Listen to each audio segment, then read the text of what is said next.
Bienvenue pour le webinaire d'aujourd'hui, le webinaire qui répond à vos questions en collaboration avec Sympass. Vous nous avez envoyé littéralement des centaines de questions ces dernières 2 semaines et vu qu'il y en a autant, et on ne va pas passer toute l'après-midi ensemble, j'ai fait une petite sélection des questions les plus courantes et aussi les questions qui nous reviennent le plus souvent chez taxix.lu. Et on va les parcourir aujourd'hui et je vais vous donner donc les réponses à ces questions. Si vous en avez d'autres, n'hésitez pas à créer un compte sur taxix.lu et dès que vous êtes dans votre déclaration d'impôt, en bas à droite, il y a un chat où vous pouvez poser donc vos questions à nos fiscalistes et vous aurez des réponses à vos situations, à vos questions très, très précises. Je me présente rapidement, je suis Patrick Malger, je suis cofondateur de taxix.lu, plateforme créée en 2018 pour vendre cette tâche du remplissage de déclaration d'impôt le plus simple possible. Sur taxix.lu, vous pouvez faire votre déclaration d'impôt aussi bien en tant que résident qu'en tant que frontalier, d'une manière très, très simple. Vous êtes guidé pas à pas pour remplir et donc aussi pour optimiser votre déclaration au Luxembourg. Et bonne nouvelle, vous le savez peut-être déjà, en tant que membre Sympass, vous profitez d'une remise de 20% sur tous les packs qu'on propose sur notre plateforme. En fait, quand vous faites votre déclaration d'impôt sur taxix.lu, ce n'est pas que la déclaration d'impôt elle-même que vous allez avoir, mais également une analyse de votre potentiel d'optimisation fiscale. Donc, le système, il va vous montrer comment réduire dans l'avenir vos impôts au Luxembourg et vous pouvez donc aussi réserver des calls, des appels d'optimisation fiscale avec un de nos experts pour en discuter et on peut vous aider à souscrire donc ces produits. Tout au long du webinaire, vous voyez à gauche un code QR que vous pouvez scanner avec votre téléphone et qui vous permet en fait de prendre tout de suite rendez-vous à une date et une heure qui vous convient avec nos experts en optimisation fiscale pour analyser votre situation et pour vous aider donc à réduire votre charge fiscale. Si par contre vous avez des questions d'ordre fiscal, c'est mieux de contacter notre équipe donc sur taxix.lu parce que c'est là en fait où vous allez être en contact avec les experts concernant la déclaration d'impôt. Ici, le code QR, c'est plutôt pour les experts en optimisation fiscale où vous pouvez donc poser vos questions. Commençons avec la première question qui nous est venue de Monica, mais qui est très courant.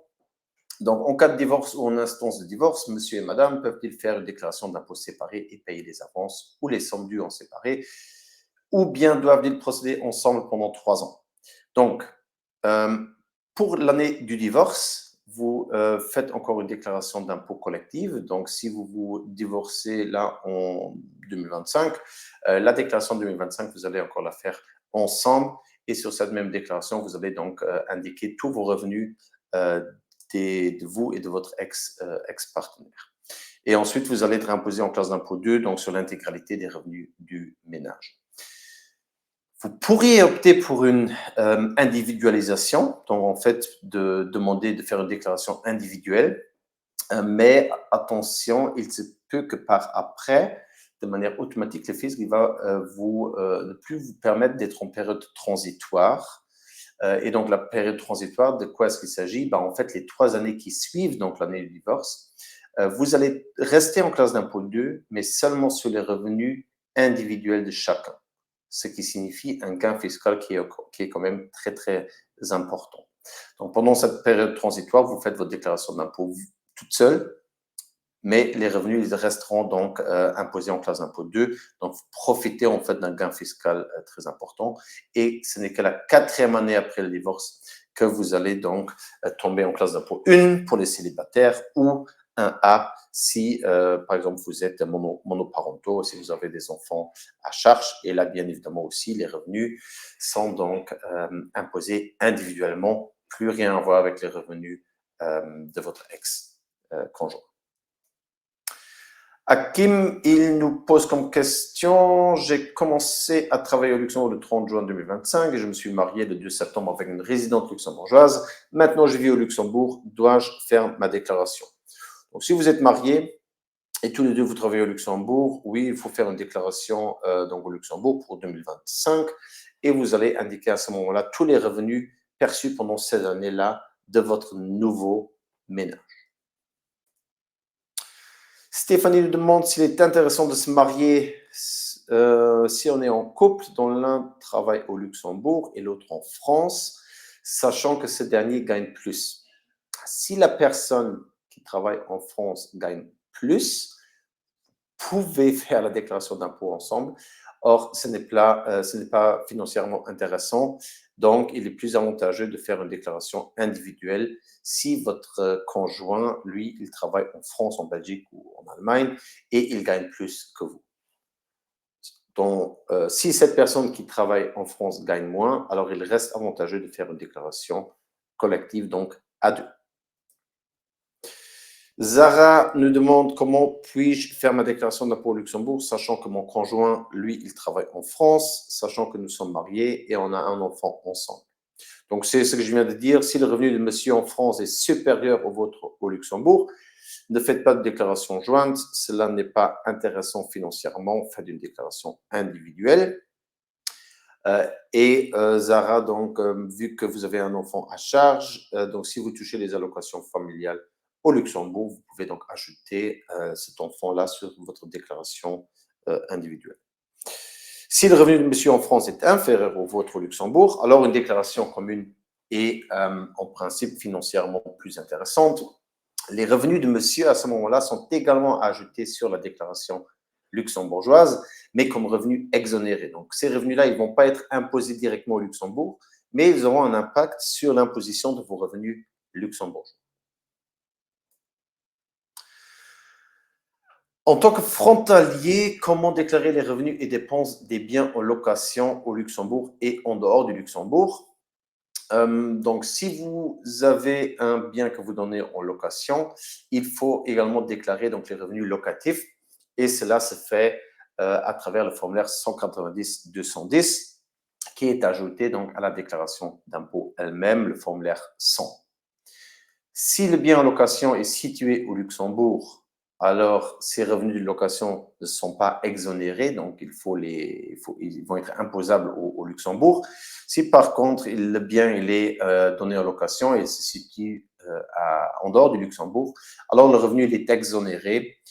Comme on vient de le dire, en fait, il ne sera pas imposé lui-même, mais il aura quand même un impact sur l'imposition de vos revenus luxembourgeois.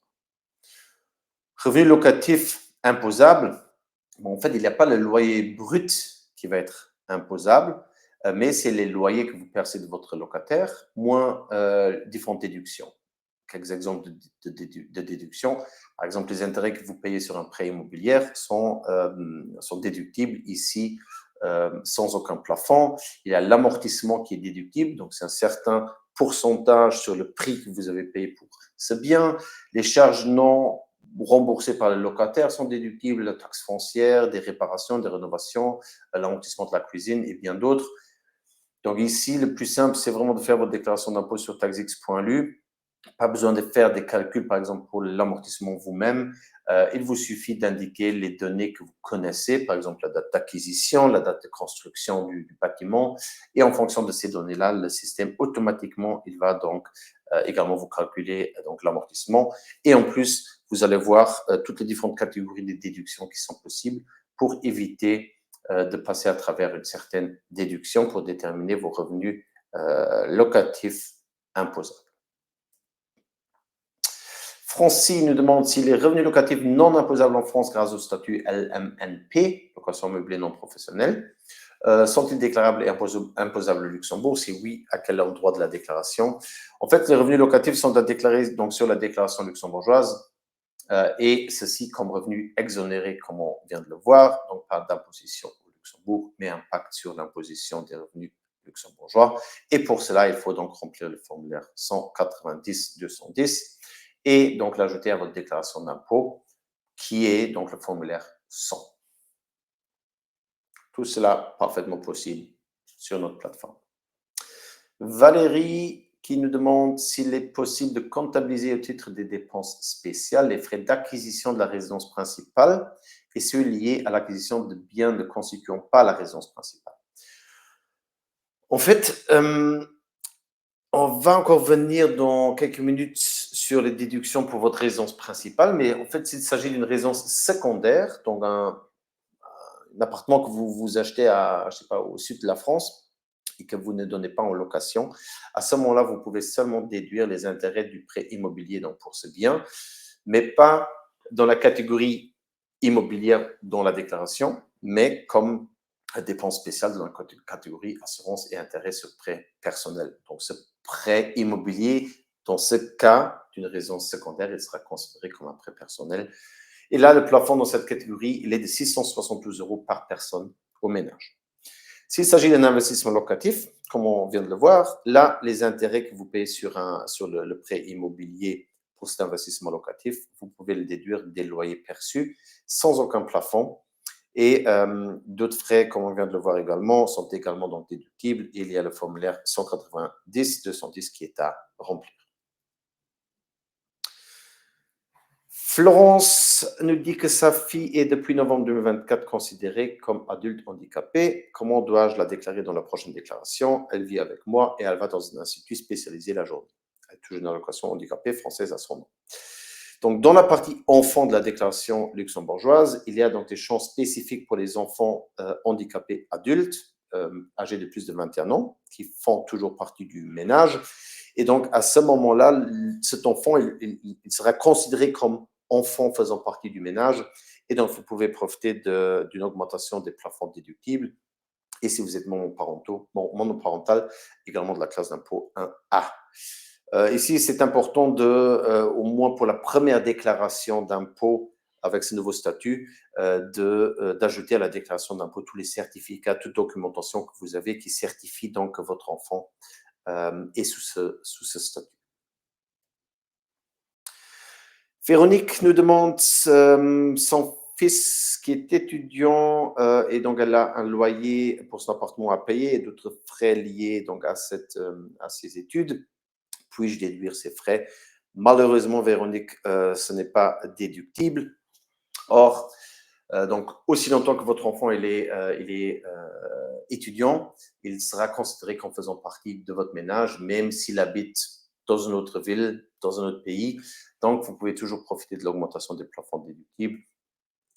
Et aussi, par exemple, la classe d'impôt 1A si vous êtes monoparental.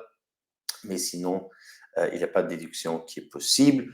Par contre, c'est aussi le cas pour les frontaliers au Luxembourg. Si pendant les 10 dernières années, vous avez travaillé au moins 5 ans au Luxembourg, vous avez aussi droit à des aides pour les études de vos enfants de la part de l'État luxembourgeois. Donc pour cela, renseignez-vous sur Internet. Il y a des bourses au Luxembourg qui sont également octroyées donc sous certaines conditions aux frontaliers qui travaillent au Luxembourg. Ensuite, question de Cédric. En tant que frontalier, est-ce que je peux déclarer au Luxembourg mon prêt de construction d'une maison en France? Quel est le plafond? Donc, oui, c'est aussi bien le cas pour une nouvelle construction, mais aussi pour une acquisition de quelque chose d'existant, un appartement, une maison. Donc, en tant que frontalier, vous avez également la possibilité donc, de déduire, par exemple, vos intérêts déductibles sur la déclaration luxembourgeoise. Par contre, il a des plafonds. Bon, bonne nouvelle, il a eu des changements cette année, donc vous pouvez déduire plus qu'avant. Il faut savoir ici, Cédric, que pendant la phase de construction donc, de votre nouvelle maison, on parle bien d'habitation personnelle dans ce cas-ci, pendant la phase de construction, il n'y a pas de plafond déductible pour les intérêts sur votre prêt immobilier. Donc, vous pouvez les déduire intégralement sur votre déclaration d'impôt pendant la phase de construction. Et après la finition des travaux, donc l'année de finition des travaux, plus l'année qui suit, ça c'est une nouveauté, il n'y a pas de plafond non plus. Donc là aussi, les 2 premières années, on va dire, dans votre nouvelle habitation, vous pouvez déduire donc ces intérêts sans aucun plafond. Ensuite, les 4 prochaines années, c'est 4 000 € par personne dans le ménage. Donc, si vous êtes en couple avec 2 enfants, c'est 4 fois 4 000, 16 000 € que vous pouvez déduire. Les 5 prochaines années, c'est 3 000 € par personne. Et ensuite, c'est 2 000 € par personne donc, dans votre ménage. Donc, cela est vrai aussi bien pour les frontaliers que pour les résidents. Petit exemple, pour nouvelle construction, Ici, dans cet exemple, donc la date d'acquisition, c'était en 2024. La maison ou l'appartement n'était pas encore terminé, donc la date d'emménagement, c'était en 2025, date d'acquisition 2024. Donc en 2024, 2025 et 2026, dans cet exemple, vous pouvez déduire intégralement vos intérêts. Et à partir de 2027, il y a donc ce plafond de 4 000 euros. Ici, on a un exemple d'un couple avec 2 enfants avec un revenu imposable de 140 000 euros. Et donc, à droite, en vert, vous voyez aussi les gains fiscaux, parce qu'en fait, une déduction n'est pas la même chose qu'un gain fiscal d'une économie, de l'économie d'impôt dont vous pouvez profiter. On va y revenir dans quelques minutes. Natacha nous demande si on peut déduire les assurances soldes restendues et à quelles conditions. La réponse, elle est oui. Donc, si c'est une assurance soldes restendues que vous avez contractée pour couvrir un prêt immobilier pour votre résidence principale, en France, c'est moins courant, mais au Luxembourg, vous avez deux possibilités pour payer ce genre d'assurance. Donc, ou bien vous la payez en prime mensuelle, annuelle, donc récurrente pendant une certaine durée. À ce moment-là, en fait, ces assurances sont déductibles dans la catégorie assurance et intérêts sur prêt personnel comme dépenses spéciales avec un plafond de 672 euros par personne dans le ménage. Donc, dans cette catégorie-là, en même temps, il y a également, par exemple, vos assurances voitures, la mutuelle. Donc, rapidement, il se peut que vous êtes déjà au-delà du plafond déductible. Et à ce moment-là, vous ne profitez pas d'une déduction supplémentaire. Donc, c'est bien le plafond de 672 euros, c'est le plafond global de toutes les assurances, tous les intérêts sur prêt personnel que vous déduisez. Si par contre, vous avez opté pour un paiement prime unique, donc au Luxembourg, c'est très courant, vous payez en une seule fois pour toute la durée de l'assurance. À ce moment-là, il y a en fait une majoration du plafond qui est prévu par la loi, qui dépend de votre âge et du nombre d'enfants dans votre ménage également. Chez Tax.lu, sur le site internet, en fait, on a une liste de différents simulateurs, dont un simulateur pour déterminer donc le plafond de cette prime unique que vous pouvez donc utiliser tout simplement en allant sur Tax.lu. Petit exemple, donc à gauche, prime annuelle, 672 euros par membre du ménage. Donc ici, un couple avec 2 enfants pourrait déduire un maximum de 2 688 euros. Par contre, si cette même famille paierait cette assurance solde restendu en prime unique, alors en fait, il y a une majoration du plafond. Et imaginons que le père, il a 40 ans, la mère 38 et donc 2 enfants. Ce couple-là, il pourrait déduire un maximum de presque 25 000 euros donc sur la déclaration d'impôt s'il paye cette assurance solde restendu en prime unique. Concernant ces éléments-là, on est également expert donc, au niveau des assurances. Si vous avez des questions, n'hésitez pas à scanner le code QR. On peut vous aider également avec ce genre d'assurance, permettant donc à protéger votre famille en cas de décès d'un ou des 2 parents. Jean-Luc nous pose la question. Bonjour, j'ai eu un plan épargne logement ouvert en 2011 et pour lequel le capital et les intérêts ont été reversés en 2024. J'habite dans un immeuble, résidence principale, il y a des travaux de copropriété. Est-il possible de payer ces travaux avec l'argent issu d'un plan d'épargne logement?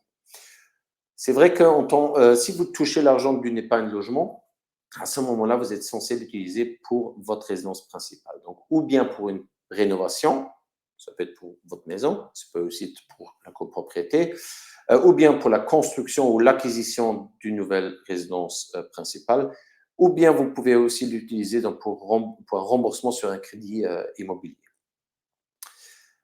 Faut faire attention, il se peut que le fisc va vous demander des preuves, donc il faut pouvoir prouver par la suite que vous avez utilisé donc, ce capital issu d'une épargne logement pour donc, votre résidence principale. Donc, gardez bien les factures lesquelles vous avez payées donc, avec ce capital de l'épargne logement pour pouvoir prouver que vous les avez utilisés, donc ce capital pour une rénovation, une construction, une acquisition, un remboursement sur votre crédit immobilier.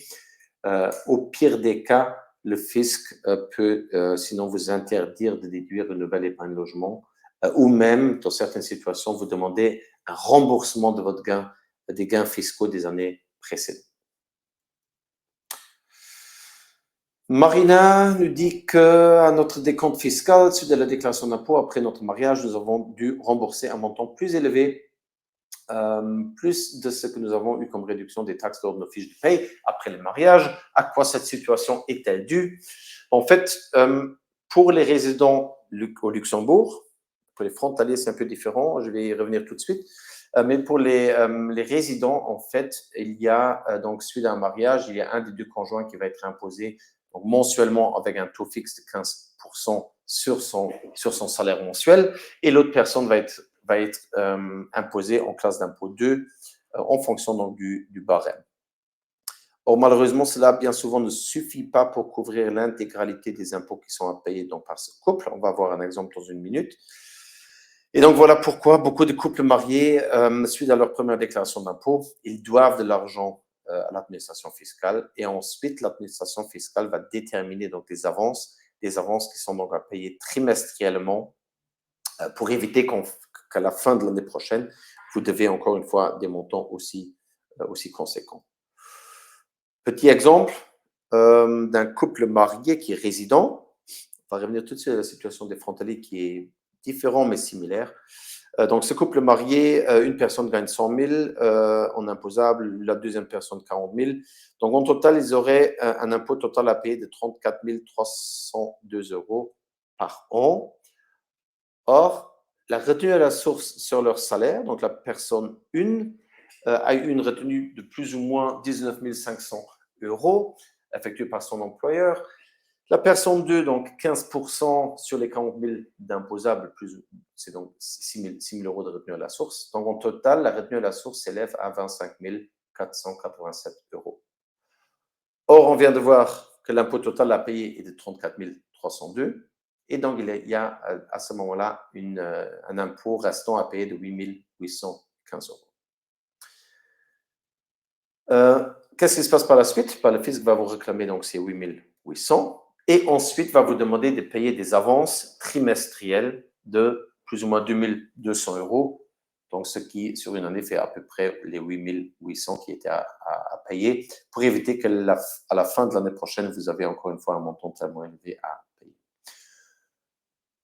Ce couple-ci, en faisant la déclaration d'impôt ensemble, c'est bénéfique pour eux.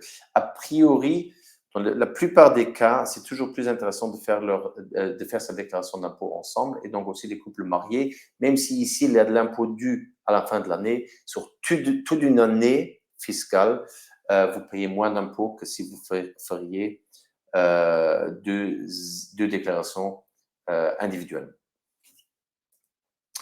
Pour les frontaliers, donc pour les couples mariés frontaliers, vous avez normalement un taux fixe sur votre carte d'impôt. Donc, c'est le même taux pour les deux conjoints.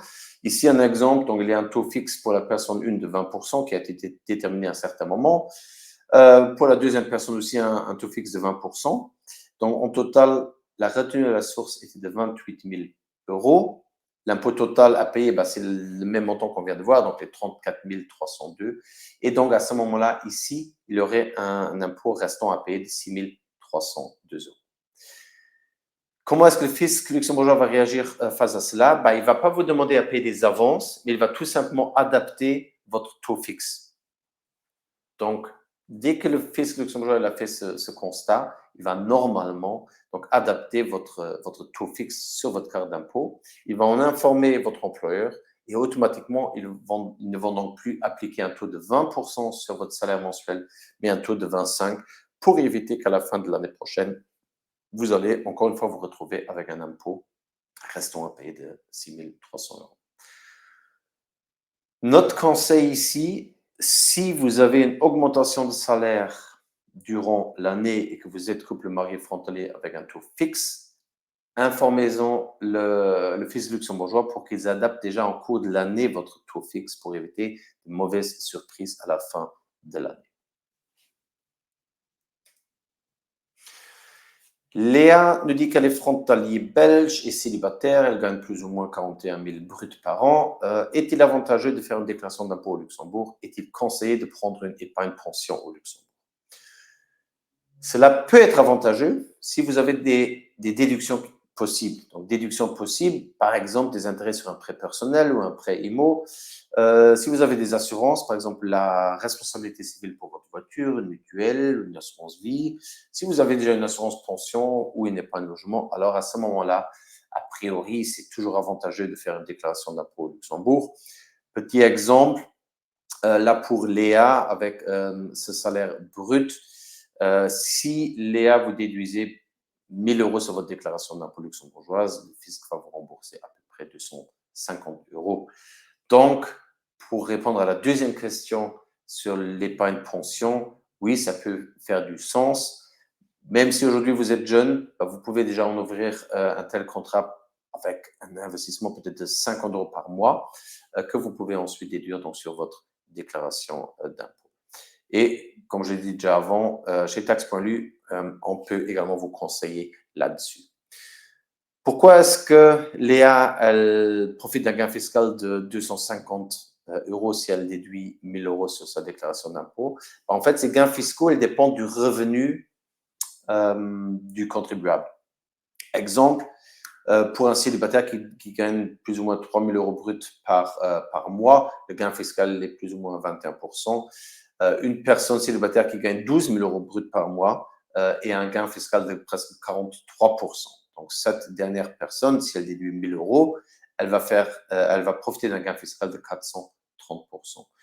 Voilà pourquoi il est toujours important d'analyser situation par situation pour voir si telle ou telle déduction peut faire du sens et peut vous permettre donc d'économiser des impôts parce que le gain fiscal dépend avant tout de votre revenu imposable.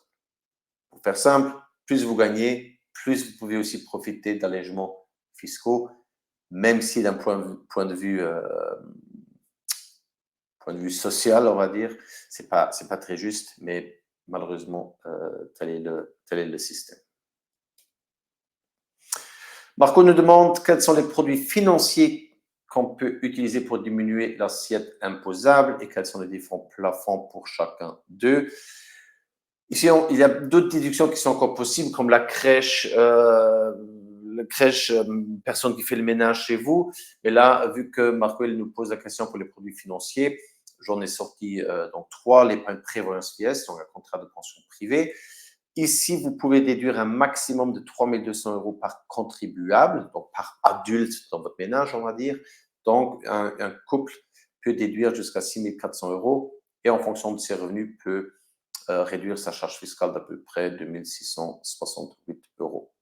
Après, une assurance vie, un autre produit financier qui est déductible. Là, le plafond, il est de 672 euros par membre du ménage. Donc, un couple avec 2 enfants pourrait déduire ici jusqu'à 2 668 euros et profiter d'un gain fiscal de 1 120 euros. Et autre produit financier, l'épargne logement. Là, le plafond, il est de 672 euros par membre du ménage. Ce plafond, il est doublé si au moins un des deux parents est plus jeune que 41 ans et si le contrat d'épargne logement est également au nom de la personne plus jeune. Donc, un couple en dessous de 41 ans avec 2 enfants pourrait déduire jusqu'à 5 376 euros et profiter d'un gain fiscal de 2 240. Donc, ces produits financiers, il faudra faire une analyse un peu plus poussée pour voir ce qui fait du sens dans votre situation, selon la composition du ménage, selon votre âge. Vous pouvez donc contacter notre équipe en scannant le code QR pour qu'on puisse faire une analyse de votre situation personnelle. Alexandra, elle nous demande quel est le meilleur moyen d'optimiser sa situation fiscale lorsqu'on est célibataire. En fait, il faudrait, comme je viens de le dire, vraiment analyser la situation de vous, Alexandra, voir quels sont vos revenus, quel est votre projet de vie, est-ce que vous prévoyez d'acheter de l'immobilier, si vous prévoyez d'avoir des enfants, il y a plein de questions auxquelles il faudrait s'intéresser pour voir un peu plus clair.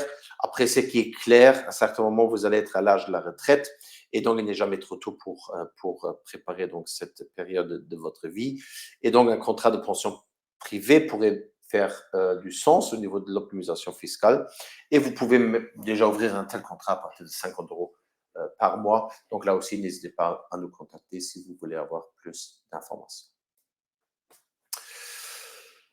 On Encore une question concernant donc la pension complémentaire. Donc, est-ce que l'abattement de 3 200 €, donc le plafond qu'on vient de voir, pour la pension complémentaire, peut-il être doublé sur un seul contrat? Par exemple, l'époux n'a pas de contrat, l'épouse a un contrat, peut-on déduire 6 400 € de versement sur le contrat de l'épouse? Là, la réponse, elle est claire, c'est non. Donc, en fait, le plafond de 3 200, c'est vraiment propre par contribuable. On ne peut pas les combiner pour une seule personne, contrairement aux autres déductions. Pour les assurances d'épargne de logement, voilà, les plafonds, en fait, ils sont cumulables, pas pour l'épargne de prévoyance vieillesse. Donc, chaque conjoint a un plafond maximum individuel de 3 200. Pour info, une situation qui se présente souvent, des couples dont une personne travaille en France, l'autre au Luxembourg, même si la personne qui travaille en France, cette personne-là, elle pourrait aussi contracter un tel contrat de pension complémentaire. Et si la déclaration d'impôt, elle est faite collectivement, donc à deux, et s'il y a assimilation qui est possible, en fait, ce contrat privé pour ce conjoint qui travaille en France sera également déductible donc, sur la déclaration luxembourgeoise et peut vous apporter donc un gain fiscal. Là, pareil, n'hésitez pas à nous contacter. Henri nous dit bonjour, si je devais bénéficier d'une retraite en France, mes revenus, en particulier ma retraite luxembourgeoise, seraient-ils soumis à la CSG française? Non, seule la retraite française est soumise à la CSG. En revanche, la retraite luxembourgeoise devra être intégrée également dans la déclaration fiscale française, donc il faut également la déclarer. Anne, qui semble être beaucoup sur Vinted et Le Bon Coin, nous demande si les revenus de vente sur des sites en ligne, comme Vinted ou Bon Coin, doivent être reportés dans la déclaration fiscale. Non, aussi longtemps que vous faites ça, on va dire de manière non régulière ou vous n'en faites pas votre activité commerciale professionnelle, pas besoin de le déclarer. C'est pareil si vous vendez votre voiture, il n'y a pas d'imposition qui se fait, même si vous aviez eu une plus-value lors de cette vente de voiture. Par contre, si maintenant vous commencez à vendre chaque jour une voiture d'occasion, là, ça va être considéré comme une activité professionnelle et à ce moment-là, en fait, l'imposition sera différente. Mais si vous vendez de temps en temps des fringues sur Vinted, il n'y a pas d'imposition qui rentrera en vigueur. Scarpinat nous demande s'il est possible de se rencontrer dans le cadre d'une aide à l'élaboration d'une déclaration d'impôt. En fait, vous n'avez pas besoin de vous déplacer. Sur TaxX.lu, vous faites la déclaration d'impôt en ligne. Vous allez voir, c'est tellement facile que chacun y arrive. Si jamais il y a encore des questions, il y a en bas à droite le chat où mon équipe de fiscalistes va répondre à vos questions. Et après, nos prix donc sont très transparentes. 59 € pour une déclaration standard. PAC Plus, où notre équipe va encore une fois vérifier toute votre déclaration d'impôt pour être sûr que tout est correct à 99. Et le PAC Premium à 149. Regardez sur tax.lu quelles sont les différentes formules qu'on propose. Et sachez aussi, petit rappel, en tant que membre SIMPAS, vous profitez donc d'une remise de 20%. Romain nous écrit, suite à la réception de l'avis d'imposition français, j'ai adressé l'ensemble des documents à l'administration luxembourgeoise. En combien de temps puis-je avoir un retour? Très bonne question, mais malheureusement, il n'y a pas de délai fixe. Donc, le retour de la part de l'administration fiscale après avoir envoyé votre déclaration d'impôt, ça peut aller très vite, 2 semaines peut-être, mais ça peut aussi prendre beaucoup de temps, jusqu'à 5 ans. En moyenne, on va dire que voilà, cela prend entre 4 et 6 mois. Si après plusieurs mois, vous n'avez pas de nouvelles de la part de l'administration fiscale au Luxembourg, faites-leur un petit mail, appelez-les pour demander s'ils ont bien reçu tout votre dossier. Parfois, cela permet à accélérer un peu les choses. Mais il n'y a pas de règle fixe concernant donc, voilà, le retour de l'administration fiscale luxembourgeoise. Sabrina, bonjour, en tant que résidente belge cohabitante, comment faire le calcul pour savoir s'il est avantageux de faire une déclaration commune ou individuelle? Donc, cohabitation légale, c'est comme le PAX au Luxembourg ou en France. Déjà, pour faire une déclaration d'impôt ensemble, il faut être en cohabitation légale ou bien en PACS du 1er janvier jusqu'au 31 décembre de l'année fiscale. Donc, si vous enregistrez votre partenariat aujourd'hui, à ce moment-là, la première déclaration d'impôt que vous pouvez faire ensemble, c'est celle de 2026. Parce que là, en 2025, vous n'êtes pas en PACS du 1er janvier au 31 décembre. En principe, c'est plus avantageux de faire une déclaration commune. Le plus simple, c'est tout simplement de faire une simulation gratuite d'une déclaration d'impôt sur taxx.lu. Donc, en fait, vous remplissez une déclaration d'impôt et à la fin du processus, vous allez voir le résultat de votre remboursement d'impôt. Et après, vous pouvez décider si vous voulez donc payer et télécharger votre déclaration. Mais la simulation, elle est gratuite. Isabelle nous demande, le seuil pour être obligé de faire une déclaration est-il toujours de 100 000 euros? Je pensais que le montant avait été augmenté en même temps que les tranches d'imposition et avait augmenté pour refléter les indexations. Ce serait une bonne idée, mais ce n'est pas le cas. Donc, quand est-ce qu'une déclaration d'impôt est obligatoire? Voici quelques critères, il y en a d'autres, mais ça, c'est le plus courant.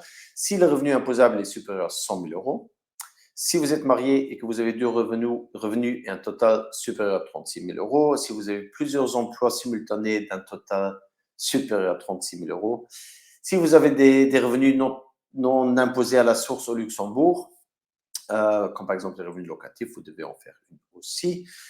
Et si vous êtes frontalier marié et que vous avez un taux fixe, également obligatoire de faire donc une déclaration d'impôt au Luxembourg. Voilà, on a reçu encore plein d'autres questions. Malheureusement, je ne peux pas répondre à toutes les questions, sinon on passe l'après-midi ensemble.